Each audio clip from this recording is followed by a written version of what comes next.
Hey, welcome back to the Infamous Podcast. This is Brian. This is Darryl.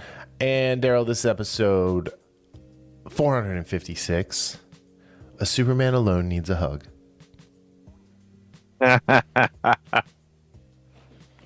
Yes, we did watch so much stuff this week. So much stuff. We watched so much stuff this week. We have we have 4 things that we're going to review. And I left out a news bite. So, because we're talking about lots of things. Anyway, Darryl, how are you, my friend? I'm doing very well. So, yeah. How are you doing? I'm good, man. We watched a lot of cool stuff. There's some pretty decent ratings for almost everything we watched this week. Oh no, it's decent ratings for everything. Yeah. So some higher than others, obviously, but yeah, I wouldn't call it a massive discrepancy. I mean, it's 2.2 points, but it's still like we're both positive. I'm just more positive about something, and you went higher than me on 2 things that I didn't think you would be higher than me on. So that'll be fun to talk about. But yeah, so we're talking Gladiator II, Transformers 1, penultimate Supes Lolo, and then Dunc Prophecies episodes 1 and 2. But before, Darryl, did I send you a picture of the Maximus popcorn bucket with a cowboy hat on? Yes, you did. Okay, good. No, with the cowboy hat. Did I take it? Did I send that one? I know I sent you the picture of the bucket. Oh no, okay. So no, did All not right. send Well, me a picture. I'm going to remedy that immediately.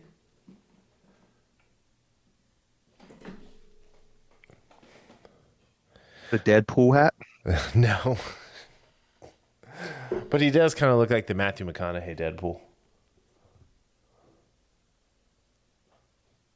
I'll post it to the Infamous Podcast Instagram, which you guys should follow. Like, maybe we'll start to post more if more people follow us. But yeah, it's fun. So the popcorn bucket for Gladiator was Maximus's helmet with a 10 popcorn bucket that had like Argento and I forget the other horse's name from his armor with the tree in the middle. It was really cool. So I couldn't help but buy it. That was after Haley and I bought the Venom fuck bucket. So, but yeah. I just gotta say, I want to talk about sports for a second. I'm a huge New York Giants fan, and I'm buying a Baker Mayfield jersey after what he did to Tommy Cutlets. Tommy DeVito. Oh So, yeah. When he did the fingers, the hands after he scored, I'm 100% buying a Baker Mayfield jersey now. He might be my favorite NFL player of all time after that one. That was great to go into somebody else's house and mock their QB3. Yeah, that's a little bit much. But yeah. Plus, Big has helped me. Like when he plays well, I win in fantasy football. So, and when he's on buys, I don't win. Anyway, yeah. All right, you wanna get to it? Let's get to it. All right, let me real quick. We're gonna try something new. Did the picture come through? Oh yes, just a second. Okay. That's actually a pretty good Yeah, I'm definitely going to post that. All right. So here's what we're going to do this week. We are going to stick to 10 minutes per topic as best that we can. So I'm going to start the timer after we give our scores. Does that sound good? That sounds good. All right. So let's kick this off. All right, so the first thing we're going to do is review Gladiator II. So, Darryl, out of 10, Lucius was not Treat Williams. What do you... Spencer Treat Williams. I know Spencer, right? but... Oh, wait. Also, dang it, I have a typo. Was not a Treat Williams. Okay. Lucius that was makes more sense. definitely not a treat. In this one, he was a badass. But anyway, so out of 10, Lucius was not a Treat Williams. What do you give this one? 6 out of 10. Yeah. Cool. I gave it an 8.2 out of 10. And like I told you, this is my favorite movie I've watched this year. So I'm going to start the timer now. All right. So here we go. All right. So Gladiator II, directed by Ridley Scott, starring Denzel Washington, Pedro Pascal. I can't ever pronounce that guy's name. No puffy face? Paul. Joe Mescal. Paul Mescal. Paul Mescal. Mescal. Yeah, Puffy Pace Pascal, Connie Nielsen, Denzel, Joseph Quinn, Fred Hershinger, and Leo the guy that was Gracchus. What? But I don't. Oh. The guy that played Gracchus in the first one. Oh, yeah, Derek Jacobi. So, Derek Jacobi, yeah. Yeah. And then Peter Minshaw, however you say that, from like 300, or not 300, he was in 300, but he was also he was in Dominus. 300, yeah, he was Dominus. So he, I just love this movie. I thought this is like my kind of movie. I really enjoyed the cinematography. I enjoyed the sound. I enjoyed the story. I enjoyed the acting. I think that Paul Mescal looked enough like Russell Crowe that the little twist there works, which you went back and watched. I thought they kind of alluded to that. No. Lucius. No. Okay. So, all right. So they did not. Now, spoilers abound, by the way. I think what you're talking about was I did see an interview with Connie Nielsen who said she played it like that. Like that was her little fan fiction or backstory. Maybe Ridley told her that, but But Russell Crowe never. Well, she never said that. She said that was her. Oh. Like she never. This was maybe Ridley heard that and said that sounds like a great sequel. So, and again, I'm just going by this little 5-minute that I wasn't even looking for that I came across because they were talking about the "Am I Not Merciful" scene and how that was all Joaquin Phoenix. Oh yeah. Oh, so really? Nice. It wasn't even in the script. Yeah. Oh, that makes it even better. Yeah. But yeah, so the movie opens with his name is Hanno, like we learn at the beginning, and spoilers, it's really Lucius. And he's in this town in it's Numidia. It's not Numidia, it's Numidia. And the Romans come, led by General Acacius. Did I say that right? Acacius. I think it is. Acacius. Who's played by Pedro Pascal, who is his stepdad, unbeknownst to him. And the Romans just easily, like, it's almost like a squash match. They just fell the town.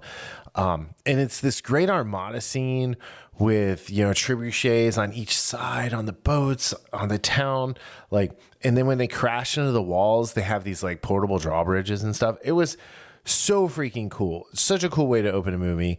The battle was great. It wasn't overly gratuitous, but it was still bloody. There was cool archery. It was, I don't know. I just thought it was a great way to open the movie, and I was like all in.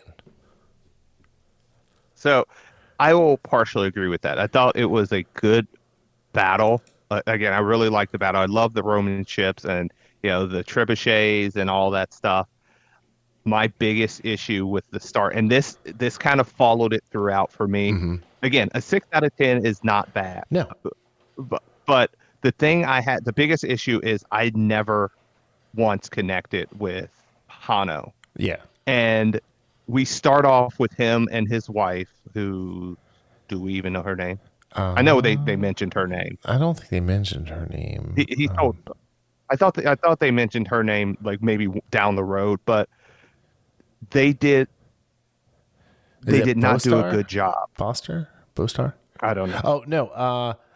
It was Arish hat. So ass hat.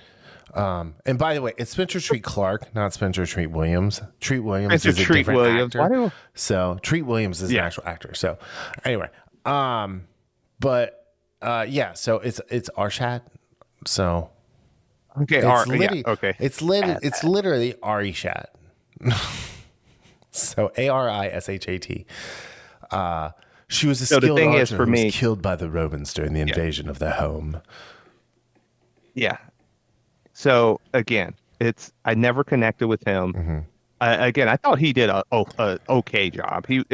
I'm not comparing him to Russell Crowe. That's not fair to him. He's the But lead, just right? just But in general, you're comparing him Yeah. to the lead of one of the 10 greatest movies of all time Yeah. at the apex mountain for said actor. Okay, so Yeah. we're at 5 minutes, But 18 this is seconds. the thing.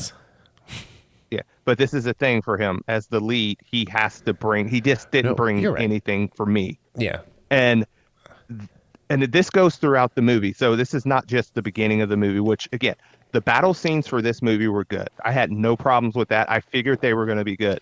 What I had problems with were the characters. And a lot of the stuff that was lines that were recycled from the first movie that some of them worked, other ones didn't. And I think to me they used too many. The main villains or the puppet figure villains, the twins, the Roman emperors that were twins, they didn't work for me.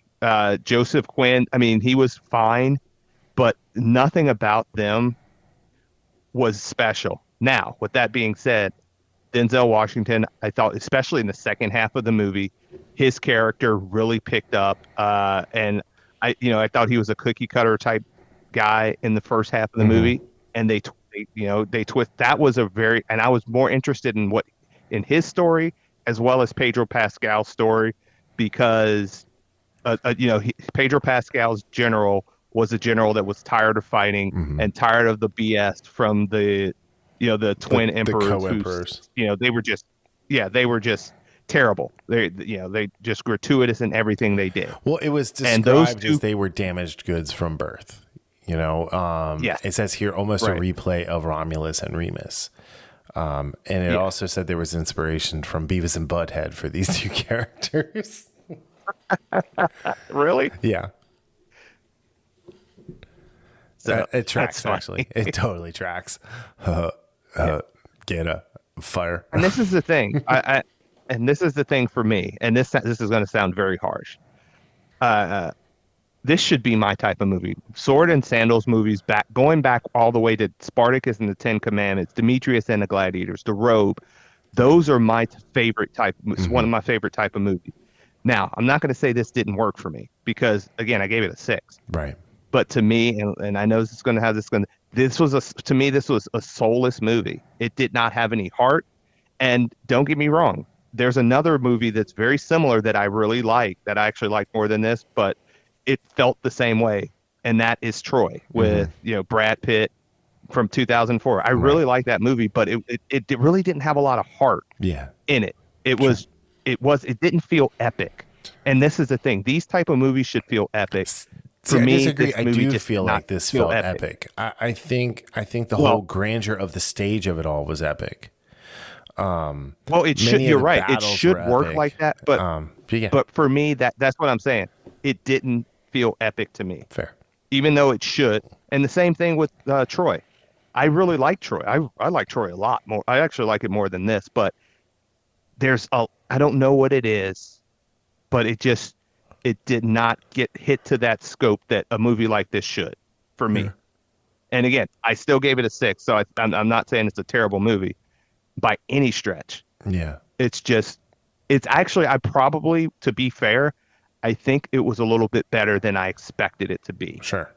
See, I didn't watch any of the previews or anything like that. I didn't read anything about it. I was like, I'm probably, because we talked about this. I was like, I'm probably not going to see it. And then I had a whole day to myself and I was like, screw it, I'm going to go see the movie.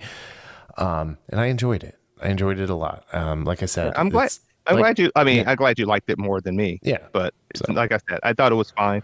I'll watch it again once, maybe twice, but I won't buy it. I loved Denzel, especially like you said, in the second, especially in the third act. He was great. The other characters were really good. Ravi, played by Alexander Karam, who was a gladiator from India who had earned his freedom and decided to stay on as a doctor. He was a great character to work with Lucius.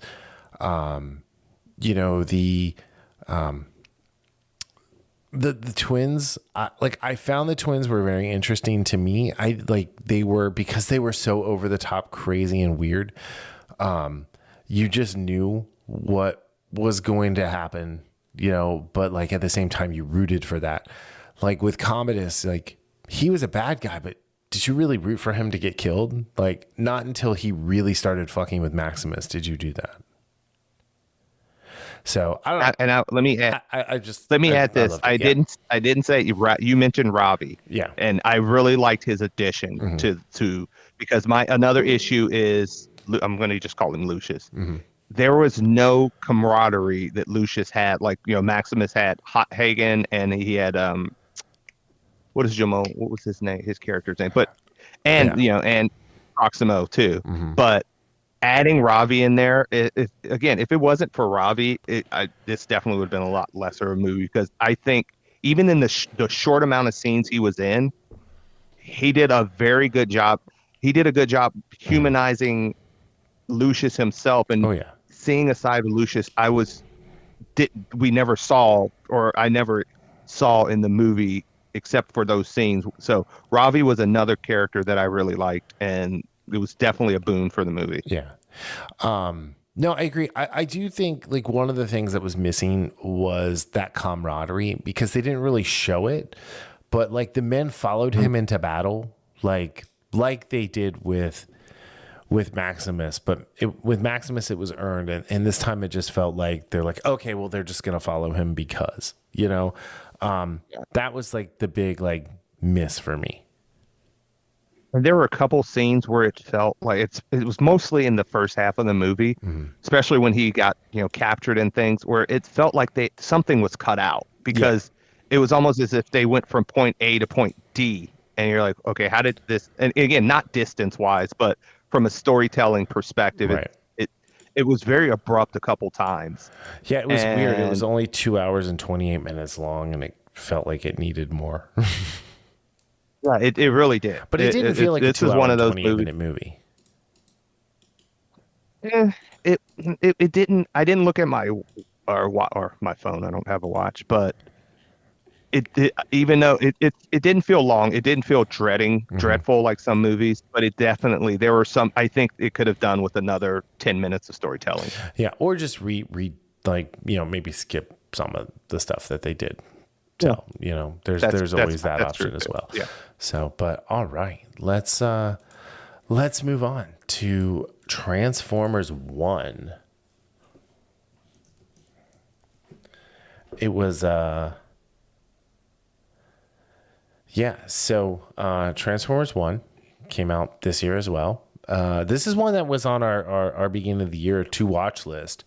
And then we watched the trailer and we're like, oh my God, what did they do? And then you watched it and you liked it, and then I watched it and I liked it, and now we're going to talk about it. So Darryl, out of 10, I'd want to kill Orion Pax 2s. What would you give this one? 6.25. Yeah, nice. I went with a solid 6.4. All right, here we go. So this is an animated American sci-fi directed by Josh Cooley, starring Chris Hemsworth as Orion Pax, eventually Optimus Prime, and Brian Tyree Henry as D16, who eventually becomes Megatron. Alita 1 was Scarlett Johansson. I don't know why I thought it was Rashada Jones. No, I thought you could hear her smoky voice. I didn't. I just heard Rashida Jones the whole time. And then B-127, who eventually becomes Bumblebee, was Keegan-Michael Key, also known as Badassatron. Okay. So this movie was kind of a bust. It grossed about $120 million. No, I guess it grossed $120 million. It says here worldwide against a budget of 75. Okay. I don't understand this sentence here. Anyway, but yeah, they're saying it made $128 million. So maybe it did better than we thought. And also, before we talk about it, if you're interested, it is now streaming on Paramount Plus if you have that subscription. So okay. So this is a prequel. This is the meet cute between Megatron and Orion Pax, or well, D16 and Orion Pax, and how they became friends, and then that friendship fell apart. Yeah. And like I said, the Gladiator was a little bit better than the trailer, than I expected to be based on the trailer. This was a lot better than I thought this was going to be. This was going to be a big pile of poop, just because it. Yeah, I mean, we watched that trailer, like on the we actually reviewed that live, we do. Yeah. And we were like, what is happening here? This is none of this is okay. So, and I kind of wonder, to be fair, like where it made only 128 million worldwide. How many people saw that trailer and just said, you know what? No, thanks. I'll tell you how many people. Because all people. Because my expectation based on the trailer alone, that they were going to go all in on the ridiculous, comedy, and it just lose the identity of the characters. Right. And while one of my issues is some of the comedy, some of the humor just doesn't work for me. And some of it was good, some of it was just bad, and some of it was just indifferent. It did eventually turn towards a more, mature subject matter. Yeah, it got. I mean, serious. It wasn't Transformers. When it got serious, it got serious. Yeah, it wasn't Transformers '86 who started off serious. Oh God, with little snippets of comedy. I mean, and the Transformers '86 is trauma for us, like Artax the horse. What was his name? Is that right? In the Never-Ending Story, Artax, in the Never-Ending Story. Artax. When Artax is just gives up hope and dies in the bog, watching Optimus die in the Transformers movie was heartbreaking. I mean, there were a dozen Transformers. But I mean, like Optimus Prime was the big one because he literally got beaten to death by Megatron. But I really liked this. Yeah. Hey, you don't bash Hot Rod. We don't bash Hot Rod on this podcast. He's a treasure. Anyway, you can bash Ultra Magnus all you want. We do not bash Hot Rod. I will say I was excited to see Jazz in this. So this one's kind of heartbreaking a little bit too, though, because like there are hundreds of Cybertronians who have their changing cog removed before they go online so that they can be subjugated to slavery, and they have no idea. And then when Orion, who's obsessed with finding the matrix of leadership, and they learn about it, like the way D16 reacted, and like you kind of understand why he went full Megatron. So that is a great point, because in the first part of this movie, I kept thinking, it's like, what can they do to make it believable to me that these two are going to be at odds based on how they are right now? Mm-hmm. And his reaction to that, then when that happened, I'm like, oh, so that's where they're going to go. That makes total sense. It didn't feel forced. It didn't feel like, oh, this was just, this is just the power of the pen. It doesn't make sense from a character. It absolutely made sense. It 100% made sense. It felt organic too. Mm-hmm. That's the most important. When we talk about stuff. Well, their friendship, right? It was like I don't know. Mm-hmm. I saw a lot of like your and my friendship in here, because like you try to be more serious sometimes, and I just poke at you constantly, and I'm kind of all over the place. It's like, yeah, Darryl would definitely turn on me and want to kill me. If we were both like on a wacky adventure like this. But I think, I mean, neither one of us are huge Brian Tyree Henry fans. Yeah. and I definitely think the second half of the movie, he did awesome. Yes, He did so 100%. good. And the stuff between him and Sentinel Prime, who was voiced by John Hamm, was some of the best like back and forth dialogue of any of the characters. And by the way, Steve Buscemi was Starscream. Okay, Steve. So Okay. yeah, Okay. it was like trying to figure out whose voice it was. And Lawrence Fishburne was Alpha Trion. Yeah. But it was really cool to see, Soundwave and Shockwave and Starscream. It was. I mean, you had all the jets. Yeah. You All had the like, jets I were mean, there. you had all like Ramjets, Thundercrackers, Skywarp. Yep. All the I recognized Jetfire. all of them. And the whole thing with the primes, and then Sentinel Prime, who was a false prime, we found out, working with the Quintessons was really cool. It was just like, the whole entering the Iokine 5000 race, that was interesting, and it was such a cool effect to watch them with the jetpacks. It kind of reminded me a little bit like the Alita Battle Angel, like roller derby stuff. Yeah, it did. It 100%. Yeah. And not in a bad way, in a good way, because I think you liked Alita Battle Angel, right? I love that movie. Yeah, I think that love movie's that movie. highly underrated, and it's a shame we're never going to get the sequel. But Kick me while I'm down, don't you? I mean, I'm not kicking you while you're down. I'm just being open and honest. Anyway, but yeah, there was all of that, Steel toe in my rib. and then watching the what? Felt the steel toe in my ribs. The Keep steel going. toe. Continue. Okay, so I just slipped that knife right in between two ribs. Anyway, we'll embrace his brothers for one last time. Anyway, but no, it was really cool, and just like the Transformers like trilogy movie that was on Netflix, or trilogy series that was on Netflix from a couple years ago, like War for Cybertron. the War for Cybertron. Thank you. That's It, what it was called. it's just like, it starts a little slow, but then it gets great. And the animation in this is awesome. It's so I like good. the animation. Even for like the computer 3D animation, which is I'm kind of hit or miss on lately. Like, this was definitely a hit.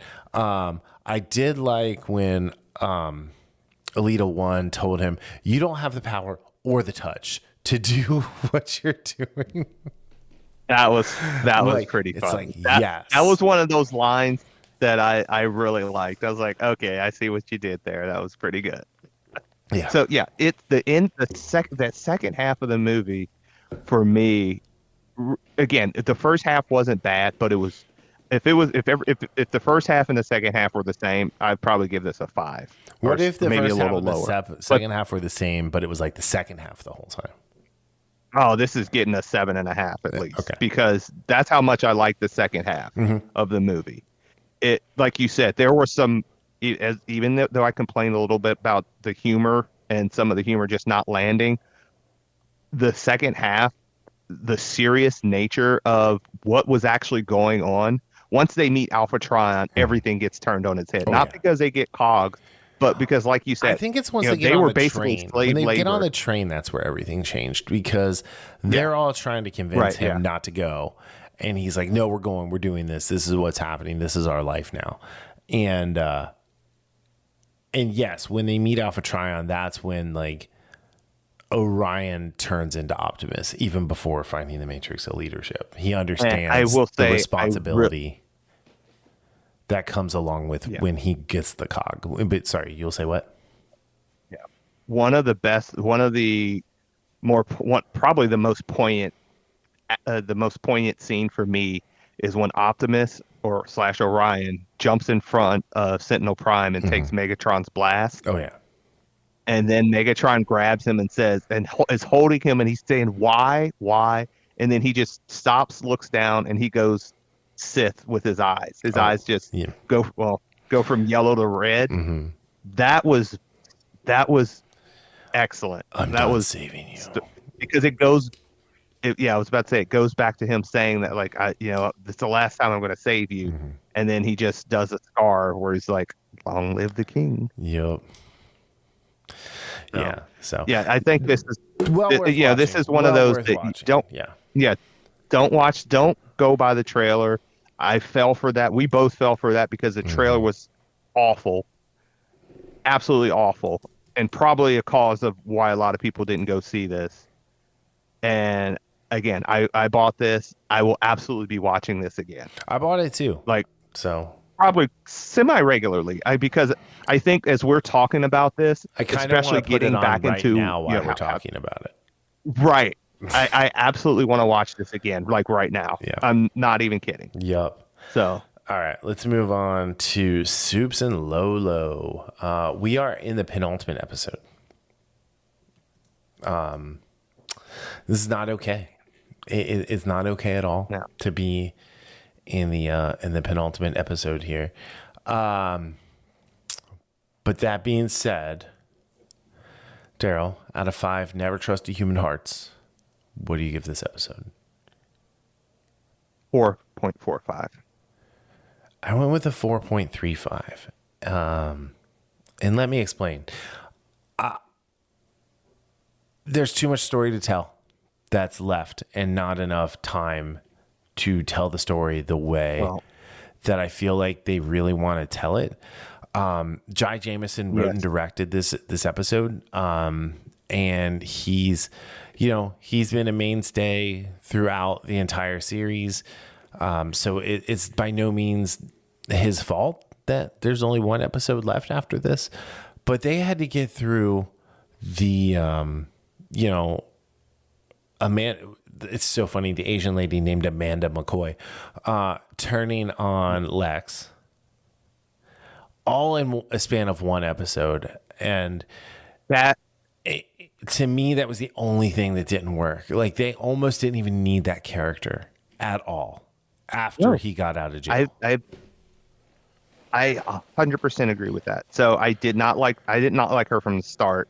And then for her wasn't this just last episode or was it the before that or maybe the end of the episode before last where she was like, you're going to need a suit. She went all in with Lex Luthor and knowing what he's trying to do, trying to destroy somebody's family, trying to kill a person, Superman, and she's all in. But then, she gets wind that he doesn't love her. He's just using her. Oh, he's done this before with another woman?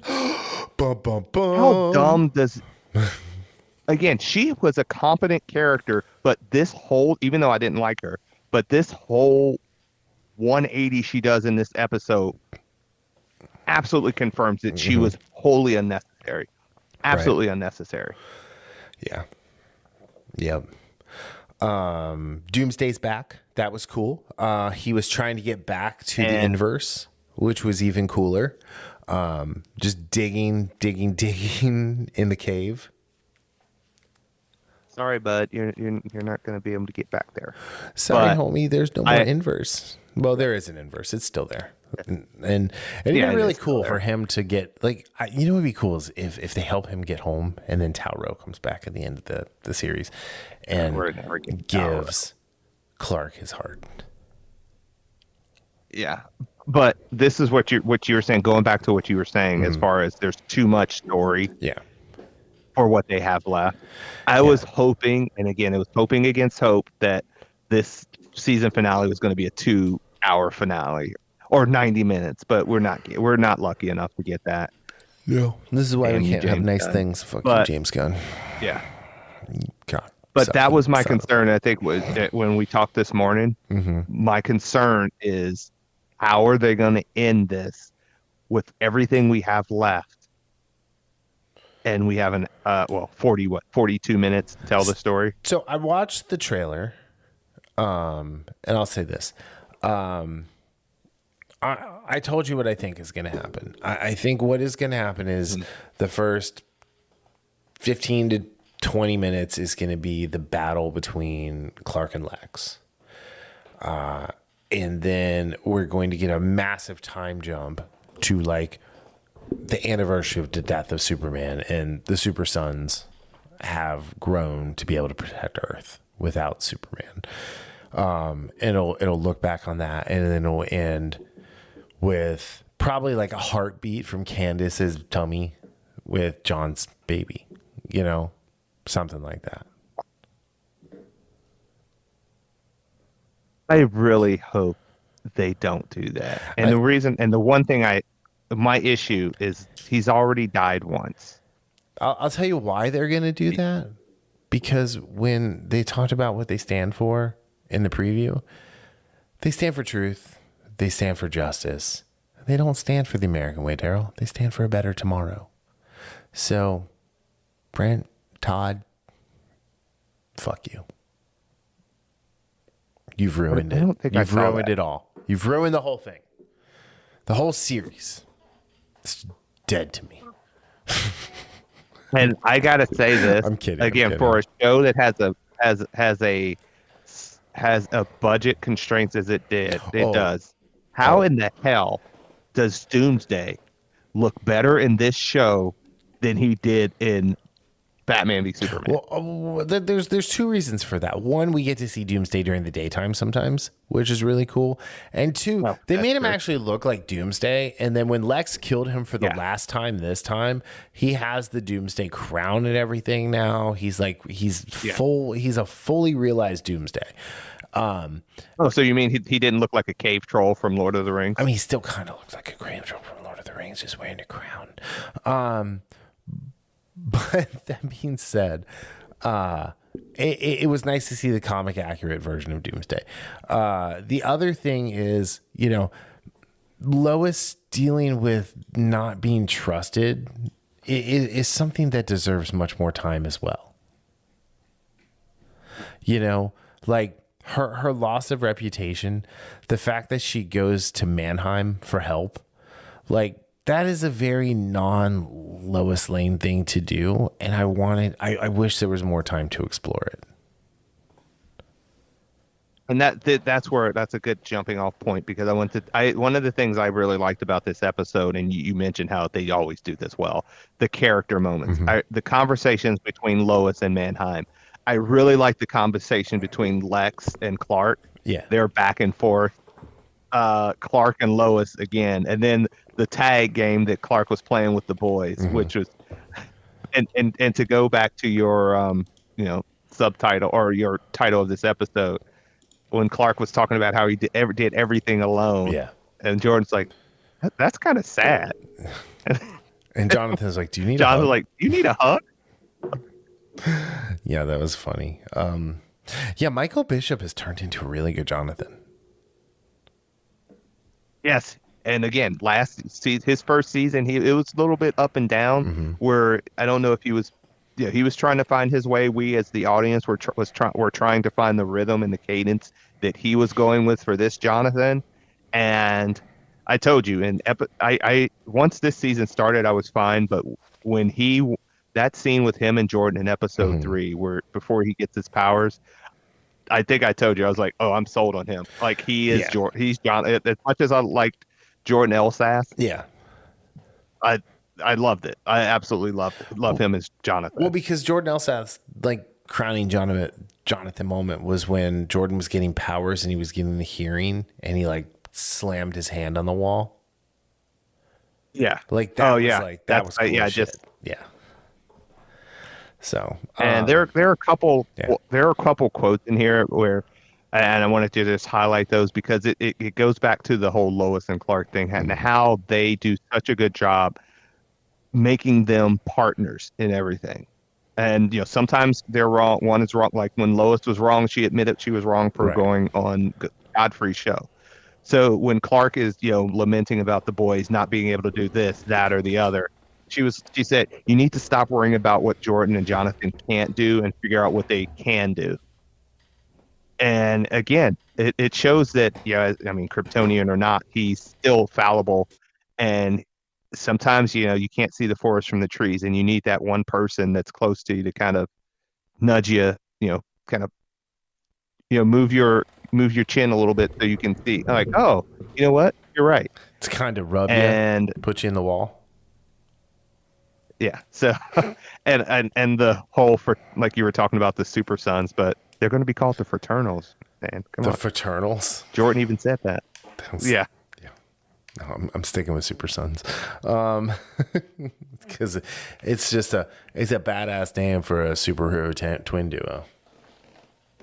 Yeah. And I will say that again, just this Michael Cudlitz Lex Luthor has moments where it's really good. Like I said, I loved his conversation with Clark, Yeah. but then he comes to he just, and I posted this like on a message board at talk or some type of video where I said he just doesn't feel in control. Right. Like Lex should feel in control. He never feels in control. Correct. And it's fine when you're going to do a different version of, say, a Kingpin, and which I thought with the going to the Daredevil show, which I thought was brilliant, even though that wasn't Wilson Fisk that we're used to. You have to have some aspect of the character where it's like, even if you make creative changes, a person can look at them and say, you know what, other than other than the visual aspect, I mean, where you can say, okay, this scene right here puts me in mind of what this character should be. And as well as he's doing from an acting standpoint, which I really like his acting in this, I just don't like the Lex Luthor they've decided to give us. And there are moments where, like I said, the moment with him and Clark felt like that Lex Luthor moment, but there are too many moments where he loses control, where he doesn't feel like he's in control, right, or has restraint. And it's like, this is not what I want. So that might be a fallacy of mine, expecting that, but I still, that's still an issue with me. Sure. No, I mean, that makes perfect sense. And, it's one of those things where, like, every time we get that flash of, like, the real Lex Luthor, it's all of a sudden like, oh, well, he doesn't want to be in the suit. He wants to have the goatee. He wants to be in the leather jacket. He wants to be this gruff and tough version of Lex. That was cool at first, but I thought it was going to be cool because it was just him getting out of jail, and then he would I thought that's what it's going to be to the other like to the real Lex. And it's a multiverse, right? It's a different Lex Luthor. It's a different Superman.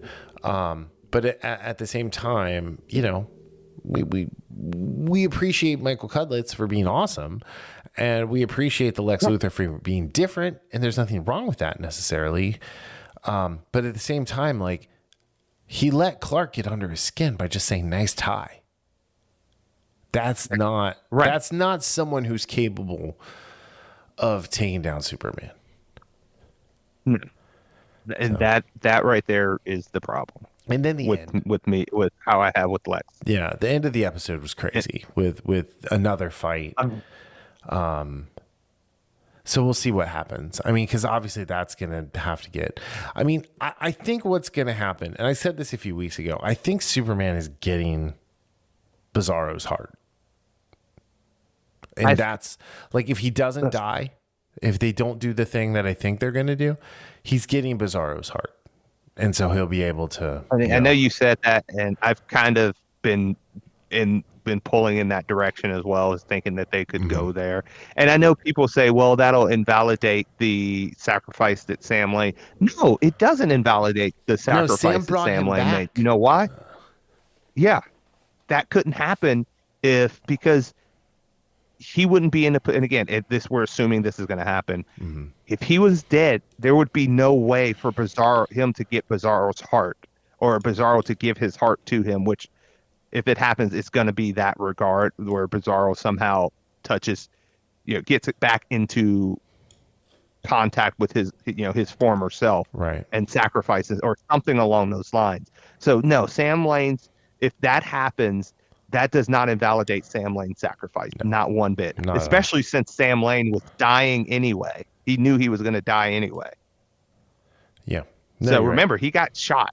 He was going to bleed out because nobody was going to come to save him while Doomsday was out there. Yeah, he was on his way out the door. He had punched his ticket, so to say.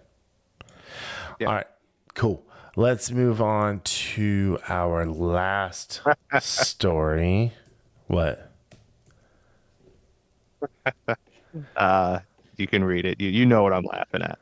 I just saw something you wrote. Oh, so Dunc Prophecy, the new Dunc prequel series to the Dunc movies by Denis Villeneuve. out of 10 burning my lights. What do you give this one? I gave it a 7.75. If you get what Darryl's laughing about, send us a DM on Instagram and I will send you a shirt. So for the first person who gets it right. I gave it a 7.1.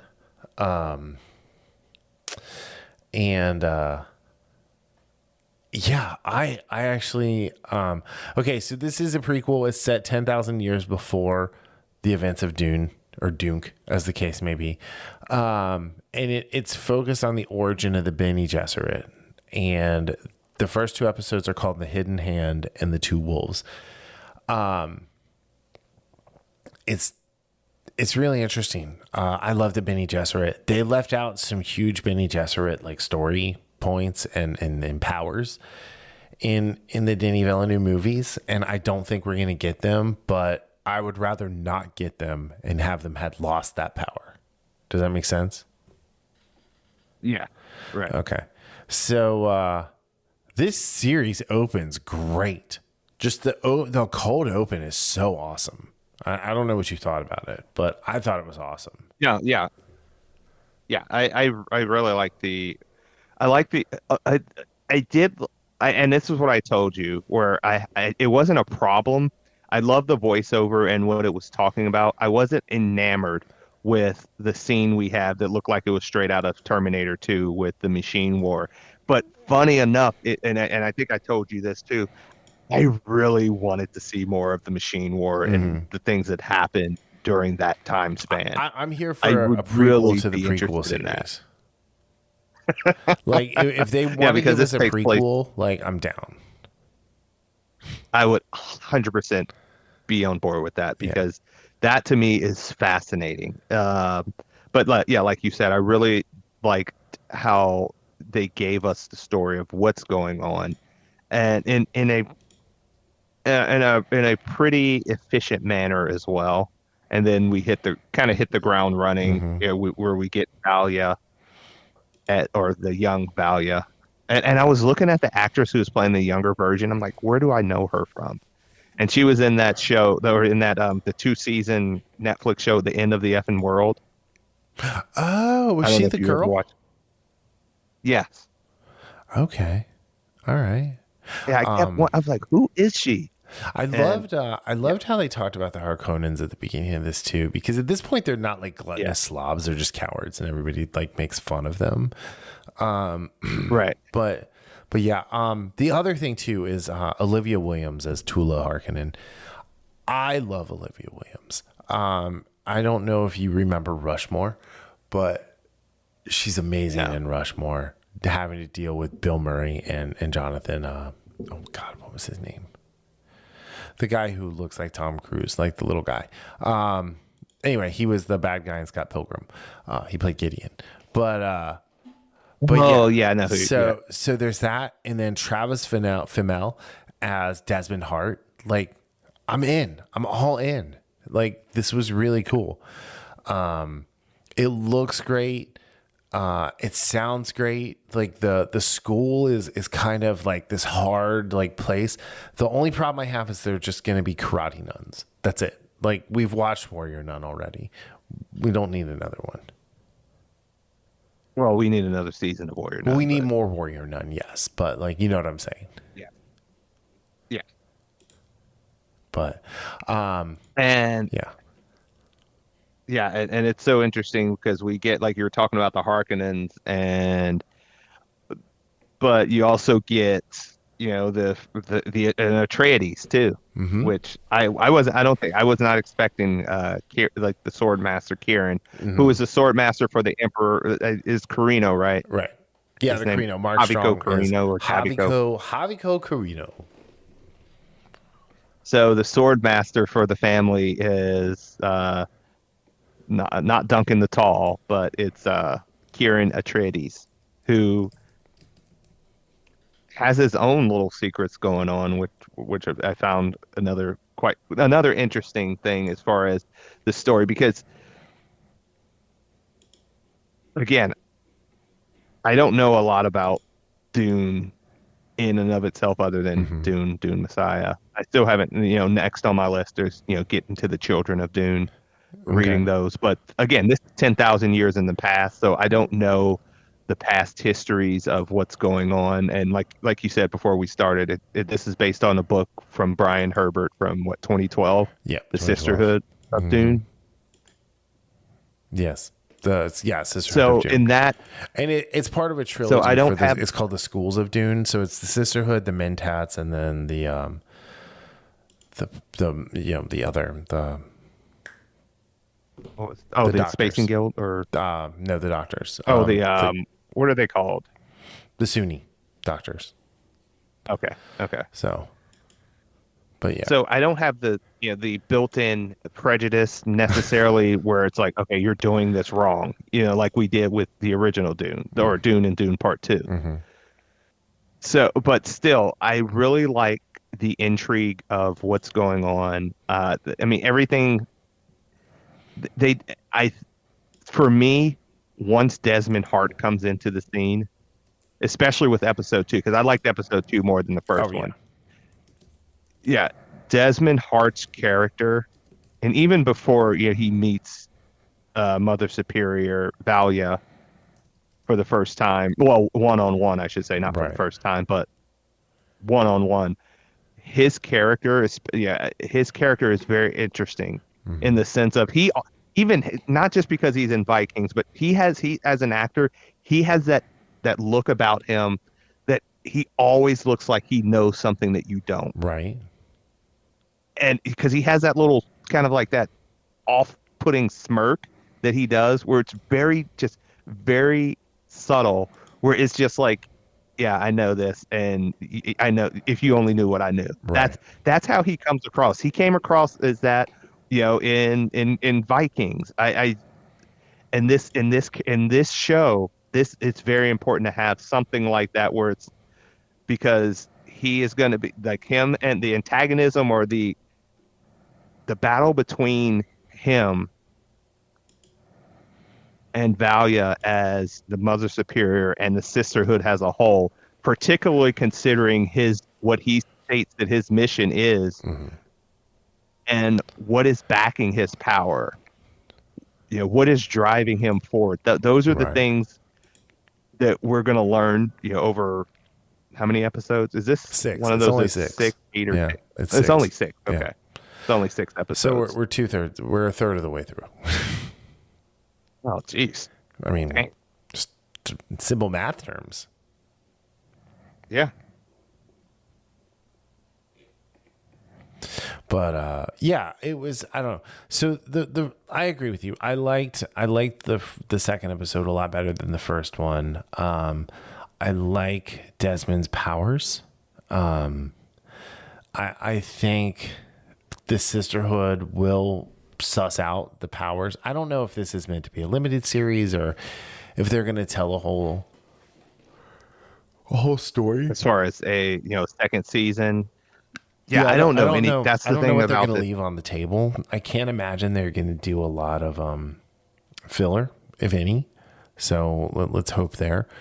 But I do think they're going to take Desmond's power, and that's what becomes the agony in the box, to test if you're human or not. So I looked it up real quick. It says Dune Prophecy is a limited series with 6 episodes. There you go. So I'm cool.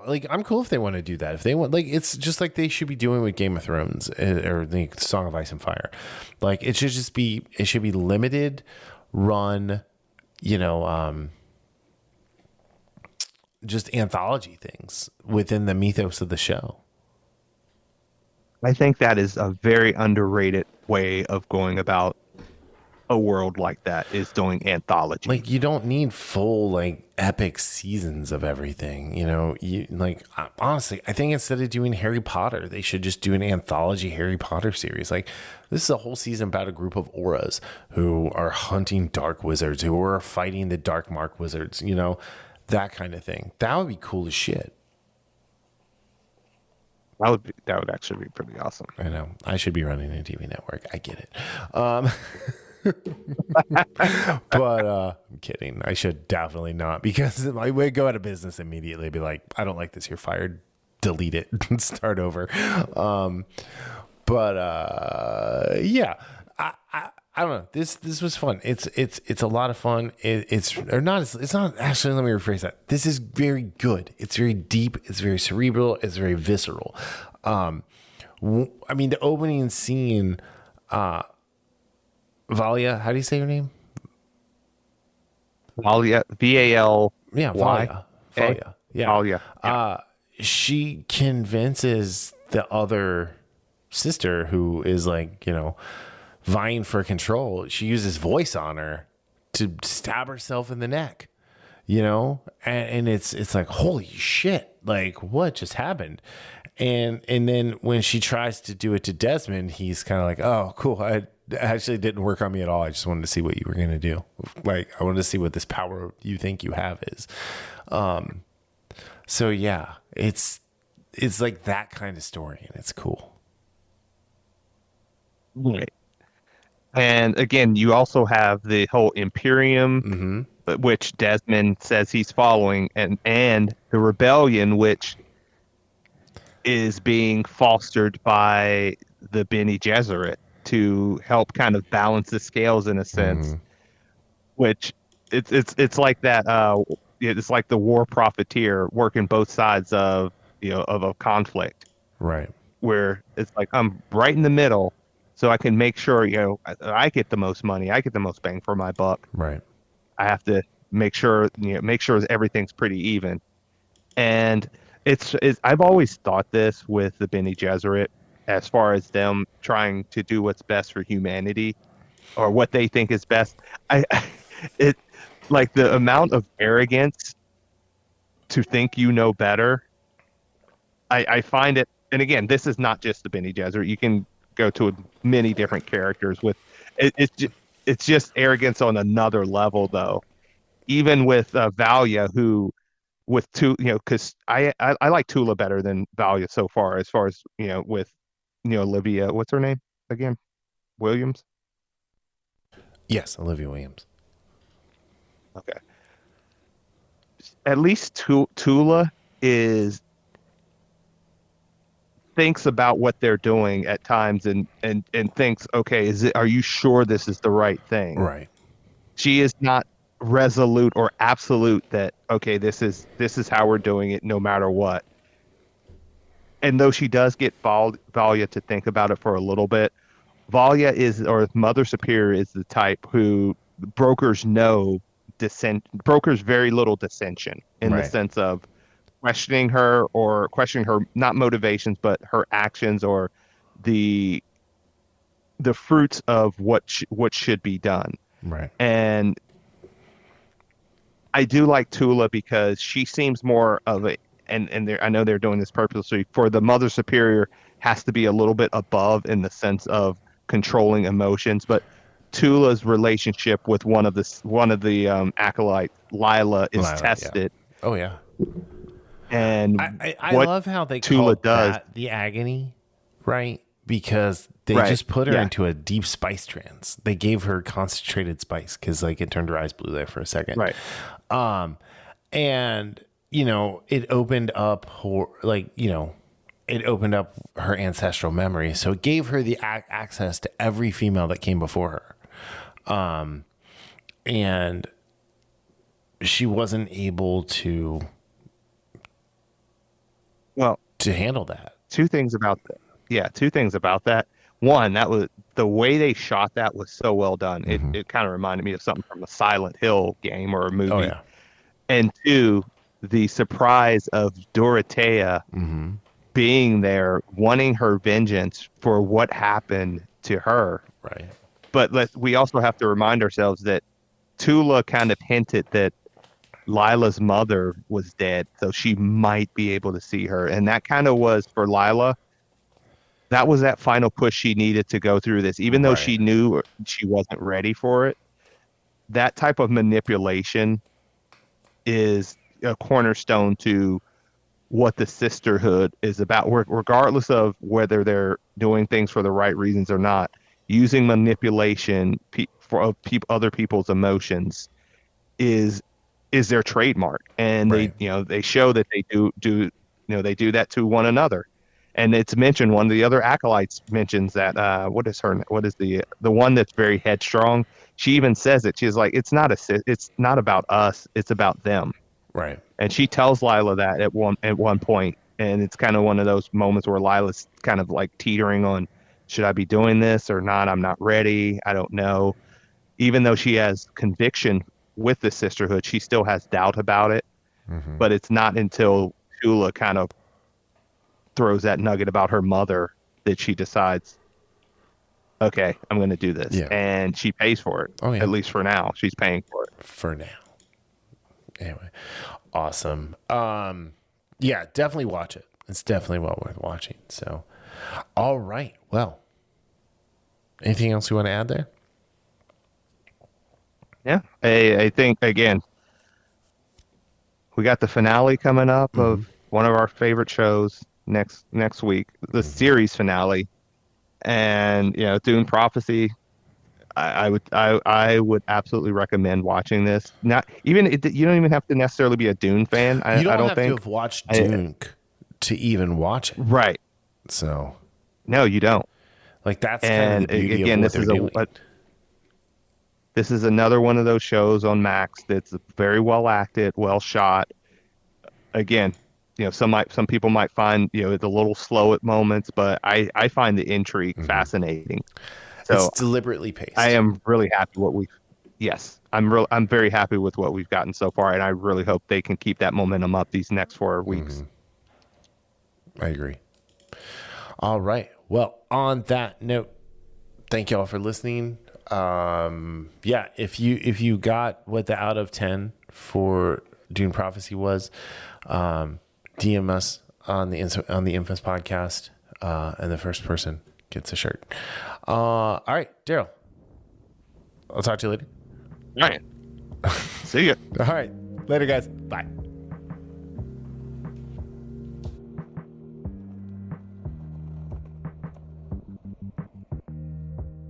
The Infamous Podcast is recorded in Kings Mills, Ohio, just north of Cincinnati. You can find new episodes every Sunday on Apple Podcast, YouTube, Spotify, Google Podcast, our website, or anywhere podcasts are downloaded. This show is hosted by Darryl Jasper and me, Brian Tudor. To find more information about the show, visit us at infamouspodcast.com and follow us on Facebook and Instagram at Infamous Podcast to keep up with the show. We also have a Patreon page, patreon.com/infamouspodcast. We have some great rewards for our patrons and are looking for help to grow the show to bring you more of the content you want to hear. Music for this podcast is provided by Michael Henry from meetmichaelhenry.com. So, whenever you're listening to us, have a great day, night, evening, weekend, whenever it is, and we'll see you next time. Thanks for listening.